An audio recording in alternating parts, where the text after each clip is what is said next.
The dollar collapse will be the single largest event in human history. This will be the first event that will touch every single living person in the world. All human activity is controlled by money. Our wealth, our work, our food, our government, even our relationships are affected by money. No money in human history has had as much reach in both breadth and depth as the dollar. The dollar is the de facto world currency. All other currency collapses will pale in comparison to this big one. All other currency crises have been regional, and there have been other currencies for people to grasp onto. This collapse will be global, and it will bring down not only the dollar, but all other fiat currencies, as they are fundamentally no different. The collapse of currencies will lead to the collapse of all paper assets, and the repercussions to this will have incredible results worldwide. Thanks to globalization and the giant vampire squids of the Anglo-American Empire, the dollar is the world's reserve currency. It supports the world economy in settling foreign trade, most importantly the petrodollar trade. The money is then recycled through the City of London, not to be confused with London, and Wall Street. This fuels corporate vampires that acquire and harvest the world's wealth. The corporate powers then suppress real assets like natural resources and labor to provide themselves massive profits.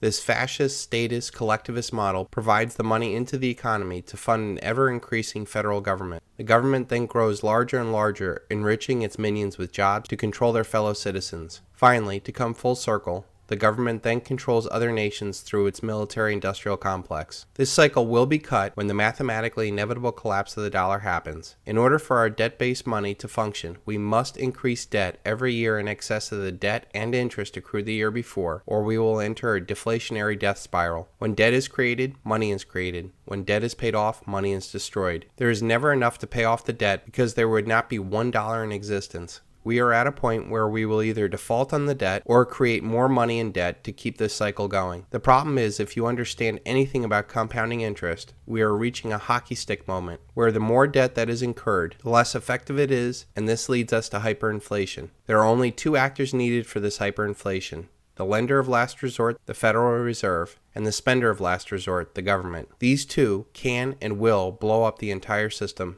I believe that they will wait until the next crisis and the whiff of a deflationary depression before they fire up the printing presses. That crisis is coming very soon, as we can only kick the can down the road so long. Money and emergency measures will be worn out. The fact that none of the underlying problems that caused the 2008 crisis have been resolved. The only thing different from the 2008 crisis is that instead of corporate problems, we now have national problems. In this movie, Greece will play the role of Lehman Brothers, and the United States will play the role of AIG. The problem is there is nowhere to kick the can down the road, and there is no world government to absorb the debt yet.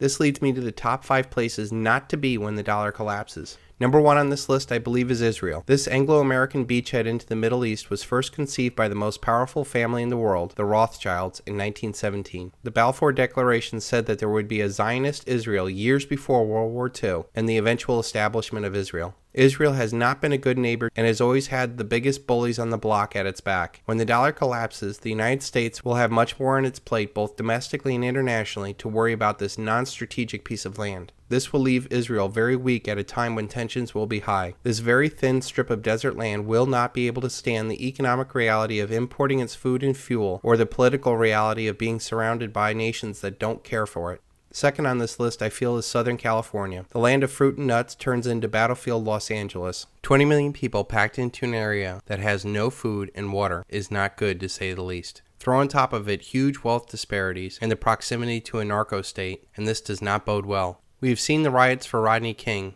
but what will happen when the dollar is destroyed and food and fuel stop coming into this area? Number 3 on this list is London. The land of Big Brother and the former empire of the worldwide slave and drug trade will suffer heavily. The stiff upper lip that the British elite ingrained in their subjects will not work anymore as the British population explodes. People will sacrifice and unite for any foreign enemy, but not if that enemy has always been the British elite. The Anglo-American Empire may pull off another false flag to distract its population on another Emmanuel Goldstein like in 1984, but I feel this collapse will happen before they can pull it off. This will make all eyes point at the British elite as solely responsible for this catastrophe. We have seen massive riots for soccer matches with hooligans. What will happen when the food and fuel gets shut off to this tiny island? Number 4 on this list is New York City, another large urban area living too high on the dollar hog. New York City is the area I moved out of in 2008. There's little doubt that all of the wealth in New York, New Jersey, and Connecticut is a derivative off of Wall Street wealth. The savings and investment for an entire nation and much of the world flows through that financial capital. As the world wakes up to the massive financial fraud, this could lead to the destruction of capital like you've never seen before. This will have tremendous effects on the regional economy as people driving Mercedes suddenly wonder where their next meal is coming from.